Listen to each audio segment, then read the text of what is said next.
गाजीपुर में रैपिडेक्स की सुरंग में हुई मजदूर की मौत। रात को सुरंग में कर रहा था काम, कार्डियक अरेस्ट से हुई मौत।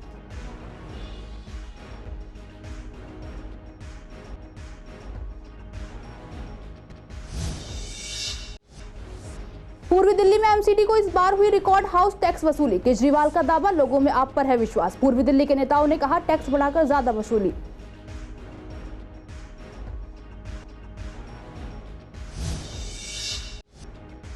सोशल मीडिया पर एक्सीडेंट का वीडियो वायरल। कार ने रिक्शा वाले को मारी टक्कर, रिक्शा चालक को आई मामूली चोटें।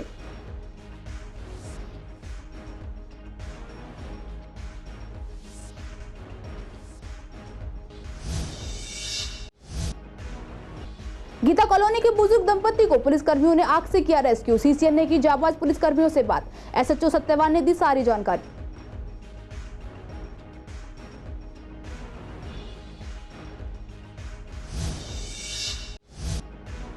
पुलिसकर्मियों के क्वार्टरों की लिफ्ट खराब, लोगों को उठानी पड़ रही है परेशानी। पुलिस के परिवारों ने किया प्रदर्शन।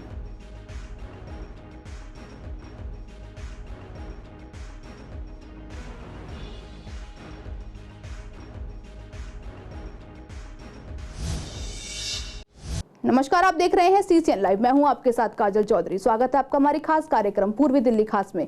कुछ खास खबरों के साथ करेंगे बुलेटिन की शुरुआत। गाजीपुर में रैपिडेक्स की सुरंग में रविवार सुबह मजदूर की मौत हो गई। मृतक की पहचान गाजीपुर गांव निवासी मुकेश कुशवाहा के रूप में हुई है। पुलिस ने शव को कब्जे में लेकर पोस्टमार्टम के लिए भेज दिया है।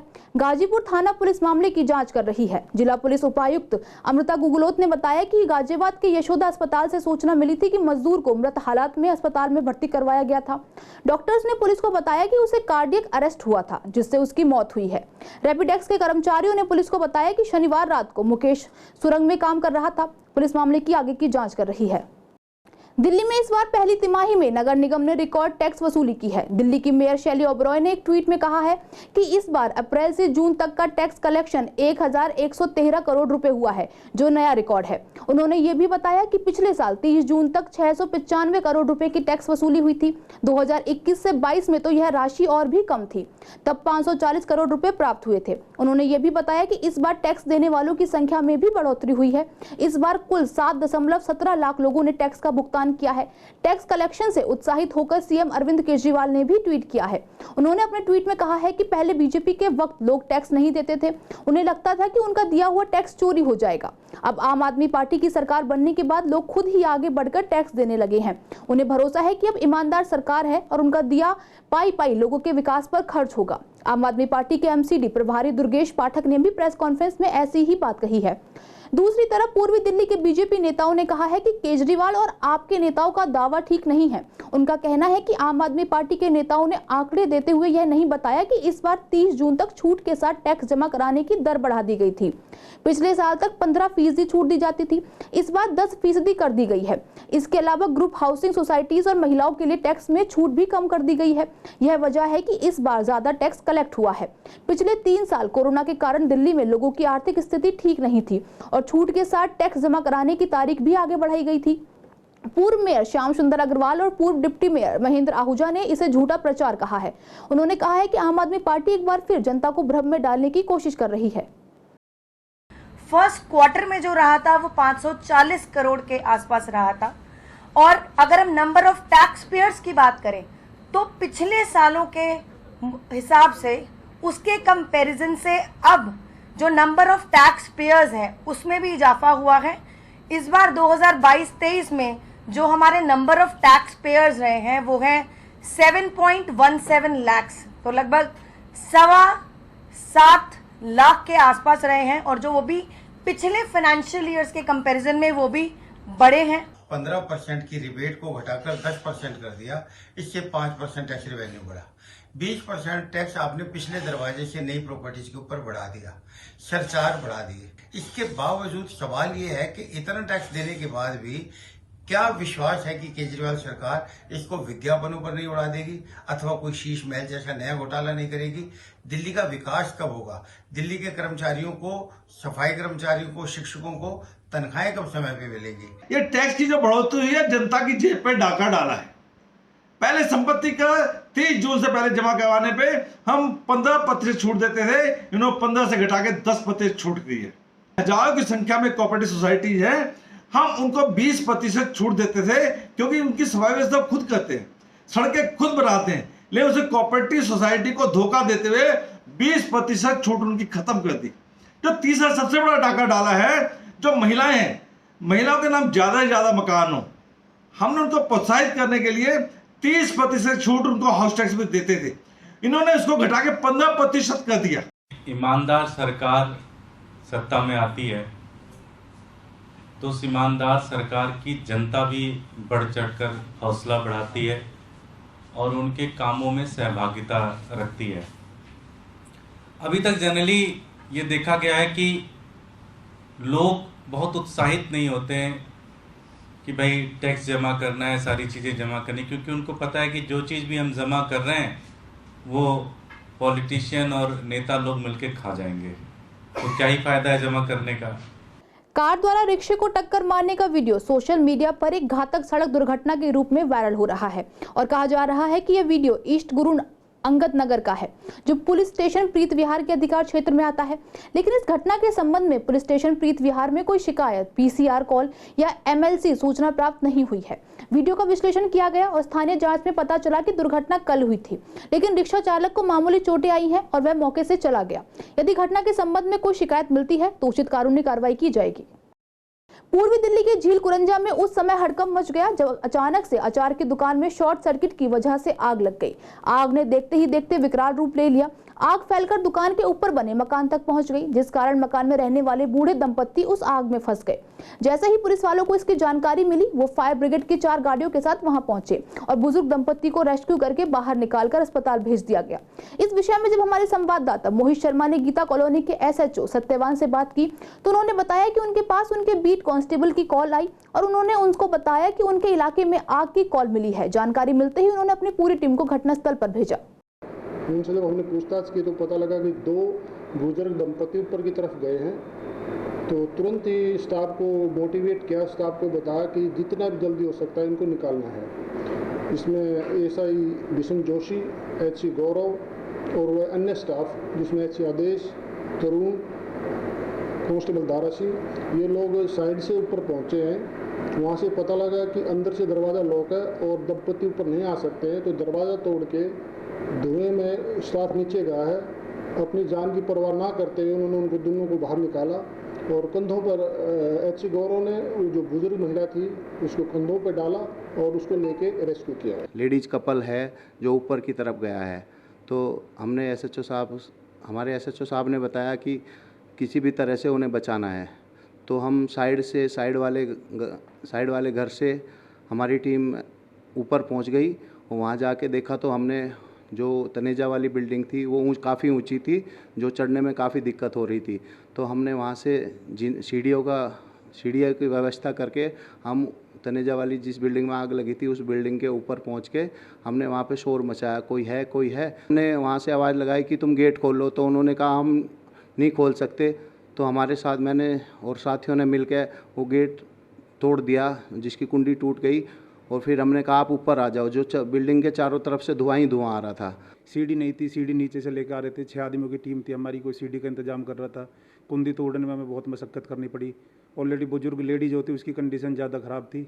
बुजुर्ग जो जेंट्स था वो तो सांस ले रहा था, लेकिन लेडी की कंडीशन बहुत ज़्यादा थी। तो हमारी टीम ने पहले उनको निकाला, फिर हमने उन लड़कों से पूछा भी और कोई है, तो उन्होंने कहा 2, एक लेडी बुजुर्ग और एक जेंट्स, दोनों टॉप फ्लोर पे हैं। तो हमारी टीम ने पीछे से जाके दूसरे उस रास्ते से वहाँ सीढ़ी लगा के उन बुजुर्गों को निकाला। हम तो ऐसे हमारा अपने उसके कि वहाँ एक आदमी फंसा, उसको बचाने के चक्कर में हम जैसे तैसे ऊपर गए और उन तक पहुँचे और उनको बाहर निकाला हमने।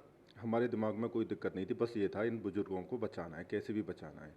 हमको कोई दिक्कत नहीं लगी क्योंकि हमारे दिमाग में बस यही था, इनको बचाना है। एक जीने की व्यवस्था करी जो ग्राउंड फ्लोर से नीचे से लेकर आए, उसे लगाया, लेकिन तब भी हाथ नहीं पहुंच रहा था। नीचे से पकड़ने के बाद एक एक करके हम ऊपर पहुंचे, छत पे आवाज़ लगाई, उसके बाद अंदर से बचाने की आवाज़ आई, तब जीने को फिर ऊपर खींचा, फिर दूसरी तरफ ले गए जीने को, तब उतरे और तब जाके बाहर की तरफ से अंदर की कुंडी तोड़ी। आपने प्रदर्शन तो बहुत देखे होंगे, लेकिन पुलिस के परिवारों का पुलिस के ही खिलाफ प्रदर्शन आप पहली बार देख रहे हैं। पुलिस वाले भी आखिरकार इंसान होते हैं, उन्हें भी दर्द होता है। यह प्रदर्शन का मामला उत्तर पूर्वी दिल्ली के थाना ज्योतिनगर थाने का है। आपको बता दें कि ज्योतिनगर थाने के बराबर में पुलिस कर्मियों के रहने के लिए स्टाफ क्वार्टर बनाए गए हैं। यह स्टाफ क्वार्टर 7 मंजिला है और इन स्टाफ क्वार्टर में पुलिस कर्मियों के परिवार रहते हैं। इन क्वार्टरों में रहने वाले पुलिस कर्मी और उनके परिवार वालों का आरोप है कि 4 महीने से इन क्वार्टरों की लिफ्ट खराब है। उन्हें आने जाने में काफी परेशानियों का सामना करना पड़ता है। लिफ्ट खराब होने के चलते बुजुर्ग दंपतियों को सीढ़ियों से जाना बहुत ही कठिन पड़ता है।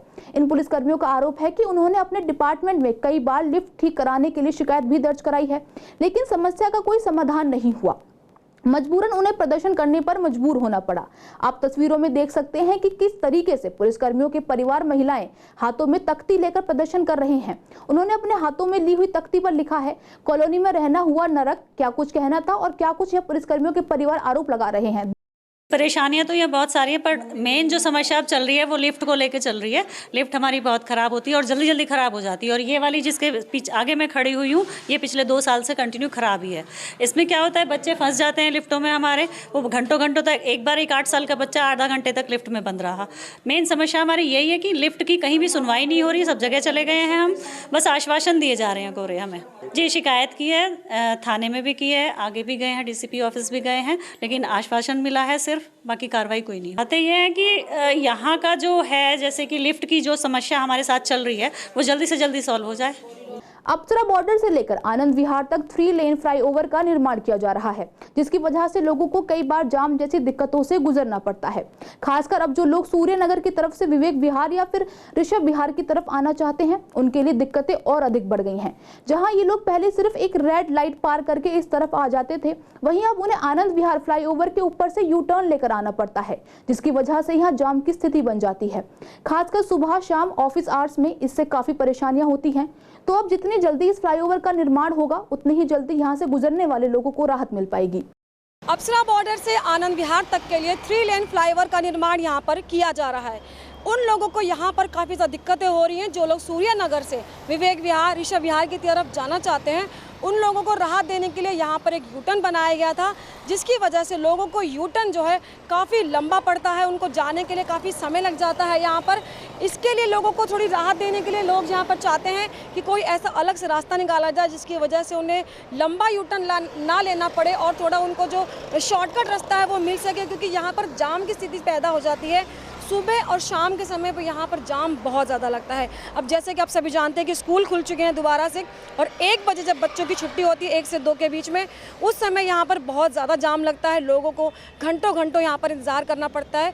खास करके दिक्कत उन लोगों के लिए हो रही है जिनको गाज़ियाबाद से विवेक विहार, ऋषभ विहार यानी कि कॉलेज की तरफ, विवेकानंद कॉलेज की तरफ आना पड़ता है। उनको खासी दिक्कतें यहाँ पर देखने को मिल रही है, जिसकी वजह से उनका जो समय है जो 5 मिनट का था, क्योंकि पहले लोग सूर्य नगर की रेड लाइट से सीधे ही विवेक विहार वाला रूट ले लेते थे और अपना रास्ता पार करते थे, लेकिन अब जब यूटर्न बनाया गया उसकी वजह से उनको काफ़ी घूम कर आनंद विहार फ्लाईओवर के ऊपर से आना पड़ता है, जो कि काफ़ी लंबा रास्ता पड़ता है। उसकी वजह से बाकी जगहों पर भी जाम की स्थिति पैदा हो जाती है, जिसके लोगों को काफ़ी दिक्कतों का सामना करना पड़ता है। लोगों की यही मांग है कि इस पुल को जल्द से जल्द पूरा किया जाए, ताकि लोगों को जो इसकी वजह से दिक्कतें हो रही हैं वो समस्याएं उनको ना हो। कैमरा पर्सन वेद कुमार के साथ सोनिया शर्मा, CCN। पूर्वी दिल्ली के पांडव नगर थाना पुलिस ने घरों में चोरी की वारदात को अंजाम देने वाले 2 शातिर चोरों को गिरफ्तार किया है। गिरफ्तार आरोपियों के पास से चोरी का बहुत सा सामान बरामद हुआ है। DCP अमृता गुगलोत ने बताया कि 27 मई को कोटला गांव के रहने वाले निकुंज ने अपनी शिकायत में बताया था कि वह अपने परिवार के साथ अपने पिता के गाँव गया था, लेकिन जब घर लौटे तो उन्होंने पाया कि दरवाजे का मुख्य ताला टूटा हुआ था और अंदर जाकर देखा तो एक गैस सिलेंडर, एक ओनिडा टीवी और कुछ चांदी के गहने चोरी हो गए थे। उनकी शिकायत मिलने के बाद पांडव नगर पुलिस स्टेशन में FIR दर्ज किया गया और मामले की जांच शुरू की गई। जांच के दौरान आसपास के इलाकों में लगे CCTV कैमरों की फुटेज ली गई, जिसमें पाया गया कि 2 रात को शिकायतकर्ता के घर से कुछ घरेलू सामान ले जा रहे थे, लेकिन फुटेज में उनके चेहरे साफ नहीं थे। उनकी पहचान के लिए लगातार प्रयास किए गए और फिर सोमवार सुबह एक गुप्त सूचना पर 2 आरोपियों को गिरफ्तार किया गया, जिनकी पहचान कोटला गांव निवासी समीर शिवम और शाहनवाज के रूप में हुई है। आरोपियों की निशानदेही पर एक ओनिडा टीवी, गैस सिलेंडर, चांदी के गहने और 3 मोबाइल फोन बरामद हुए हैं। इनकी गिरफ्तारी से पांडव नगर थाने में दर्ज और 3 मामलों का भी खुलासा हुआ है। आरोपी समीर के खिलाफ पहले से 7 मामले दर्ज हैं, जबकि शाहनवाज के खिलाफ 1 मामला दर्ज है। महंगाई ने आम आदमी की कमर तोड़ रखी है। खासकर खाने पीने की चीजों ने तो घर का बजट ही बिगाड़ दिया है। पिछले काफी लंबे समय से जहां एक और दाल, आटे और चीनी के दाम बढ़े हैं, वहीं सब्जियों में टमाटर ने लोगों को रुला रखा है। और अब मसाले में भी यही देखा जा रहा है। जहां हर खाने में डलने वाला जीरा 40 से 400 पहुंच गया है, वहीं खाने का जायका बढ़ाने वाली मिर्च भी रुलाने लगी है। लोगों का कहना है कि महंगाई बढ़ी है लेकिन आमदनी नहीं बढ़ी है। ऐसे में घर के बजट में 1000 रुपए तक का फर्क आ चुका है। महंगाई आने वाले समय में कम होगी, इसका भी कोई आश्वासन नहीं है। दिक्कत तो बहुत ही हो रही है। बस चटनी बनाने की नौबत नहीं आई है। भैया देखो, जो दुकान पे बैठे वो तो अपने लिए कमाएंगे ही, वो भी 10-5 तो वो भी कमाएंगे अपने बच्चों के लिए। और फिर महंगा, जितना भी महंगा हो जाए खाने वाला खरीदेगा ही। 4 का लेते थे, अब 5 का पड़ता है। 1000 रुपये का फ़र्क पड़ गया। देखिए, महंगाई तो हर एक चीज़ में बढ़ रही है। जैसे अभी सब्जी ले लो, टमाटर का रेट अभी 15 दिन पहले 20 रुपये किलो था, लेकिन आज 120 रुपये किलो है। हाँ, तो ये महंगाई तो बहुत ज़्यादा हो रही है। और उसमें यह है कि अब दालों का भी 120 की जगह जो 160 पे आ गई, आप लगाओ 40 रुपये। मेरा अरहर की दाल का ज़्यादा डिमांड होती है, वही दाल की ज़्यादा आएगा। खाना तो नहीं छोड़ सकते। हाँ, क्वांटिटी में थोड़ा बैठा सकते हैं हिसाब कि आप जो थोड़ा बैलेंस बैठ जाए उस हिसाब से बनाए। हाँ, पहले से तो फ़र्क पड़ा ही है। अभी कल ही मैं सामान लेके गई थी, अभी तक मेरा 5 में जाता था, कल मैं 6.5 में लेके गई बाजार में। हर चीज़ में डिफरेंस देखा है। जीरा और सौंफ के ज़्यादा बढ़े मैडम। अब बाकी तो तेजी बंदा तो सब चलता रहता है जी। हाँ, जीरा और सौंफ की ज़्यादा तेजी आई है। नहीं जी, खरीदते उतने ही हैं, खरीदने में कोई फ़र्क नहीं पड़ता। सोना पहले 5000 जब भी बिक रहा था उतना, और आज 60,000 में जब भी उतना बिक रहा है, उससे ज़्यादा बिकता है। ये तो सब कहने की बेकार है कि गैस का सिलेंडर 500 के 1100 हो गया, सब बेकार की बात है। ये तो कोई दिक्कत वाली बात नहीं। हाँ, सब यही रहेगा, सब कुछ ऐसे ही होगा। दालें जो नॉर्मल जो वृद्धि दर है वो तो बढ़ेगी मैडम। आज कोई चीज़ 10 रुपये की तो 11 रुपये की होगी तो क्या हो गया। जीरा बढ़ा है, मिर्च बढ़ी है, लाल मिर्च साबुत। लाल मिर्च साबुत और जीरा में सिर्फ 40 रुपये किलो, 400 रुपये किलो की सीधी 750 रुपये किलो हुई है। इतना फ़र्क आ गया। तो अभी लोग मतलब जो खरीदते थे वो कैसे कम क्वांटिटी ले रहे हैं। और अगर बात करें हल्दी, धनिया की, उन चीज़ों की बात, उसमें कुछ ऐसा मेजर नहीं बढ़ा। सौंफ बढ़ी है, सौंफ 40 रुपये से 600 रुपये हुई। दालें महंगी हैं। दालें अरहर की दाल 120 रुपये होती थी, आज 160 रुपये। राजमा 140 रुपये होते थे, 160 रुपये किलो हो गए हैं। तो वजह क्या लग रही है? मौसम वजह है या फिर क्या? मौसम है, कुछ एक्सपोर्टरों ने थोड़ा सा माल स्टॉक कर रखा है, कुछ नहीं कह सकते। अभी तो हाल फिलहाल तो तेजी है, वो तेज की वजह से रुक रहा है, वापस चला जाता, लौट जाता है ग्राहक। तेल में डाउन है, तेल रिफाइंड सस्ता हुआ है। तेल में 20-20 रुपये लीटर का फ़र्क है अभी। आज की डेट में सरसों का तेल जो है वो 120 रुपये लीटर है। एक महीने पहले करते हैं तो 140 रुपये लीटर था। गुरु पूर्णिमा के दिन हर व्यक्ति अपने गुरु को याद करके उनकी आराधना करता है। ऐसे में शाहदरा के सत्यनारायण मंदिर में गुरु पूर्णिमा का खास दिन मनाया गया, जिसमें श्रद्धालुओं ने अपने गुरु को याद कर उनकी पूजा की, उनके लिए भजन कीर्तन किए और अपने गुरुओं को याद किया। वहीं यशपाल जी महाराज ने बताया कि गुरु एक ऐसा माध्यम है जो इंसानों को ईश्वर से जोड़ता है, इसलिए आज के दिन लोग अपने गुरु को खास तौर पर याद करते हैं और उनके बताए मार्ग पर चलकर खुद को धन्य करते हैं। गुरु हमारे जीवन के मार्गदर्शक होते हैं और जीवन में एक मार्गदर्शक का होना बहुत ज़रूरी होता है। गु मैंने अंधकार और रु मैंने प्रकाश, जो अंधकार से प्रकाश की ओर ले जाते हैं वो गुरु कहलाते हैं। इसीलिए गुरु पूर्णिमा के दिन सभी को अपने गुरु का पूजन अवश्य करना चाहिए। गुरु के स्थान पे जा कर के जो गुरु मंत्र लिया गया है वो गुरु को सुनाया जाता है, उसकी शक्ति बढ़ जाती है और गुरु मंत्र की शक्ति बढ़ जाने से व्यक्ति की मनोकामनाएं पूरी हुआ करती हैं। इसीलिए गुरु पूर्णिमा को सभी लोग अपने अपने गुरु जी के स्थान पे जाते हैं। आज बहुत उत्साह है लोगों में। सुबह से ही 6 बजे से लोगों का आना शुरू हो गया था और ये पूजन रात्रि के लगभग 10 बजे तक चलेगा। दिन भर लोग जो दूर दूर से आने वाले होते हैं आते हैं, पूजन करके चले जाते हैं अपने अपने स्थान को। और कल से सावन का महीना आरंभ हो रहा है और इस बारी 2 सावन हैं, यानी कि 4 जुलाई से लेकर के 31 अगस्त तक सावन का महीना चलेगा। तो लोगों में बहुत खुशियां हैं। आज गुरु जी का जैसे गुरु पूर्णिमा कहते हैं, गुरु उत्सव होता है और हम बड़े धूमधाम से मनाते हैं। जैसे अपने भगवान का उत्सव मनाते हैं ऐसे ही गुरु पूर्णिमा पे कीर्तन, सत्संग और गुरु जी के दरबार में जाके बड़े धूमधाम से उत्सव मनाते हैं। हाँ, हमारे यही गुरु जी हैं जो बैठे हुए हैं, यही हमारे गुरु हैं, यही भगवान हैं और यही आस्था रखते हैं मन में। हाँ जी, हर साल होता है ये गुरु पूर्णिमा का उत्सव और कई वर्षों से चला आ रहा है। बहुत अच्छे से मना रहे हैं। वैसे हर साल हम ऐसे ही मनाते हैं बहुत अच्छे से ना, हर साल ही प्रोग्राम होता है गुरु पूर्णिमा पे, तो हम हर साल ही मनाते हैं बहुत अच्छे से। यही है, गुरु पूजन करते हैं और फिर कीर्तन, भगवान का नाम, गुरु जी के नहीं, पहले अपने गुरु जी को याद करते हैं ना, गुरु जी की कृपा से ही तो भगवान जी का पता चला है, तो पहले अपने गुरु जी को प्रणाम करते हैं, उनका पूजन करते हैं, उनका ध्यान करते हैं, फिर भगवान जी का पूजन करते हैं, फिर भगवान जी का ध्यान करते हैं। हाँ, गुरु जी के, कान्हा जी के, राधा जी के यही भजन होते हैं। हाँ, सब अच्छे से मनाते हैं, बहुत मतलब उत्साह के साथ। हमारे परम पूज्य गुरुदेव श्री यशपाल जी महाराज हैं और मैं 2006 से परम पूज्य गुरु जी से जुड़ा हूँ और प्रतिवर्ष श्री सत्यनारायण मंदिर में आकर के गुरु पूजन, गुरु जी का सत्संग सुनते हैं, जिनको सुनने मात्र से जीवन में मंगलमय होता है। और भजन, कीर्तन इत्यादि सभी भक्तगण मिलकर करते हैं और प्रतिवर्ष इसी तरह से श्री सत्यनारायण मंदिर में खूब उत्सव के साथ गुरु पूर्णिमा हम लोग मनाते हैं। और जो कहते हैं कि कभी अगर गुरु जी के पास नहीं आ पाए, लेकिन गुरु पूर्णिमा पे अगर गुरु जी के से मिलें तो पूरे साल कृपा बरसती है। परम पूज्य गुरुदेव जी का ऐसा कहना है। रामलीला आयोजकों का कहना है कि पिछले साल की तरह इस साल भी लीला का आयोजन बहुत जोर शोर से किया जाएगा। पिछले साल की तरह इस साल भी कलाकार अलग अलग किरदारों में नजर आएंगे। रामलीला का आनंद जनता उठा सकेगी और झूलों और खाने पीने के स्टॉलों का भी आनंद ले सकेगी। लीला में किसी भी तरह की राजनीति नहीं की जाएगी और एक अच्छे वातावरण में लीला प्रस्तुत की जाएगी।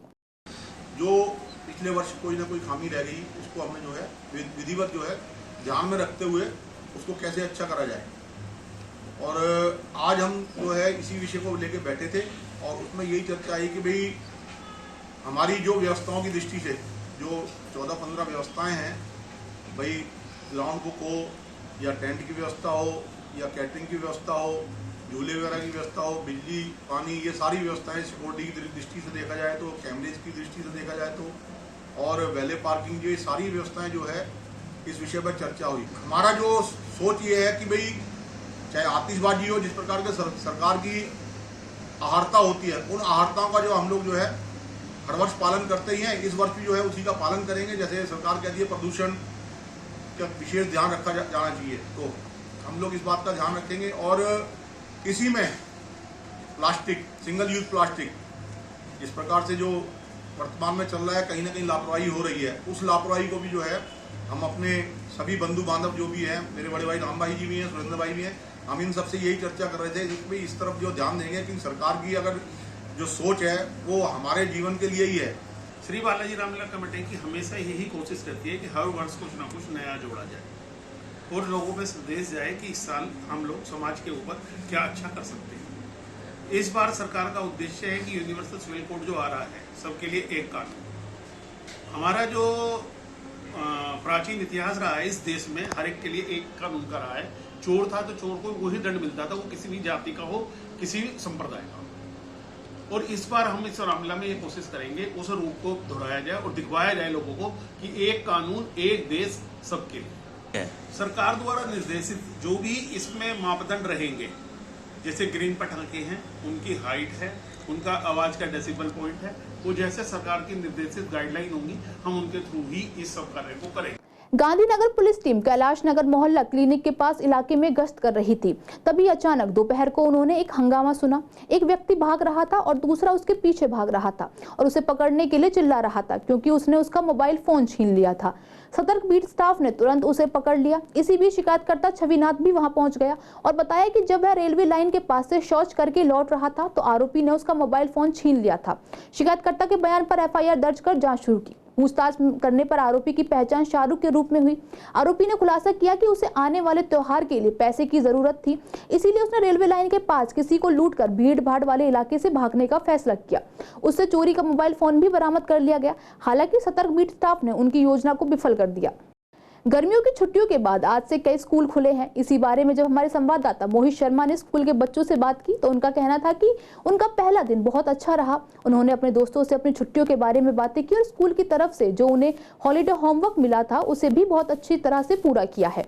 कुछ स्टूडेंट्स का कहना था कि आज छुट्टियों के बाद स्कूल में पहला दिन था, इस वजह से ज्यादा मन नहीं लगा, लेकिन फिर जैसे ही उनके पुराने दोस्त मिले तो उनका मन लगने लगा। बहुत अच्छा लगा और हम नई एक्टिविटीज़ भी कर रहे हैं बहुत सारी। क्या क्या नई एक्टिविटीज़ की है अभी आपने? जैसे आज हमने अपनी क्लास में बुक मार्क की एक एक्टिविटी करी थी और इधर हम माइक पे अपने कंट्री के बारे में बोल रहे हैं और ये बहुत कुछ। छुट्टियाँ काफ़ी अच्छी गई थी एंड आफ्टर 1 मंथ हम स्कूल आए तो ये देख के काफ़ी अच्छा लग रहा है, काफ़ी अच्छा फील हो रहा है, लाइक अच्छा शेड्यूल चल रहा है। वेकेशन में घूमने गए थे, it was so good, nice experience it was. बहुत अच्छा लग रहा है 1 महीने की छुट्टी के बाद स्कूल आके। हाँ जी, उनका भी अच्छा रहा है। छुट्टियों में तो बच्चों का एक्सपीरियंस मोस्टली अच्छा ही रहता है। लिमिटेड टाइम में हॉलीडे होमवर्क कंप्लीट कर लिया एंड जो आगे के अपकमिंग पेपर्स हैं उसकी भी प्रिपरेशन कर ली। छुट्टियों के लिए बस 1-2 दिन के लिए कहीं आउटिंग के लिए गए थे। I am very happy today that my school is open. I meet my friends, my teachers. I was missing my school very much in holidays. I am very glad that my homework is completed. Teachers are appreciating us that my homework is done.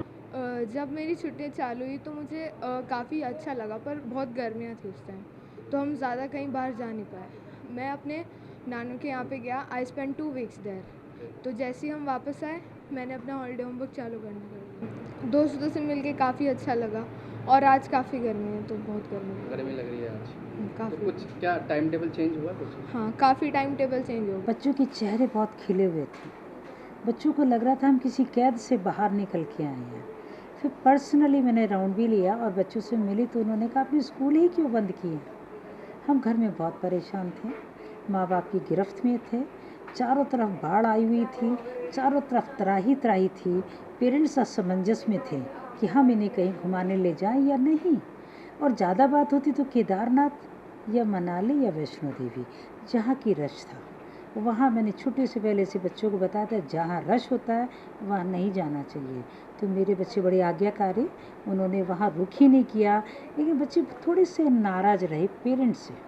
After 1 month बच्चे भी आए और हम भी आए तो हम भी पूरी इंतज़ाज़म के साथ हैं। बच्चे में भी उतनी ही इंटरेस्ट है और स्ट्रेंथ भी अच्छी है। कोई ऐसा नहीं है कि मतलब बच्चे कम आए हैं या कुछ ऐसा है, क्योंकि तुरंत हमारे एग्ज़ाम भी शुरू होने वाले हैं तो इसके लिए भी बच्चों की प्रिपरेशन भी होनी है और इन सब चीज़ों के चलते काफ़ी अच्छा माहौल लग रहा है और काफ़ी अच्छी स्ट्रेंथ बच्चों की आई है और बच्चे बहुत उत्सुक भी नज़र आए हैं यहाँ पर। उन्होंने अलग अलग तरह के अपने एक्सपीरियंस शेयर भी करे हैं हमारे साथ, तो ये भी बताया है कि किसने कैसे मॉडल्स बनाए और अभी थोड़ी देर पहले हम उसी एक्टिविटी को कर भी रहे थे क्लास के अंदर। Actually they are very excited and mostly class आई है, only 1 students are absent, otherwise most of the class are there and they are very happy and excited about their studies and all. Yeah, they make very beautiful models, activities, even simple machines they created so many things, so it's a great experience. Even they learned so many things, dance, music, different activities they also learned. Zoo गए बच्चे, mall गए और सब बच्चों ने बताया। और holiday homework जो हमने बच्चों को दिया था वो काफ़ी बच्चों ने बहुत अच्छे से किया है। काफ़ी अच्छी वर्कशीट्स जो हमने डाली थी वो बच्चों ने काफ़ी अच्छे से की है और काफ़ी स्ट्रेंथ में हमारा जितनी स्ट्रेंथ आई है हॉलीडे होमवर्क हमारा कंप्लीट होकर आया है। आज के लिए इस बुलेटिन में बस इतना ही। रोज ऐसी नई खबरें देखने के लिए देखते रहिए CCN लाइव। नमस्कार।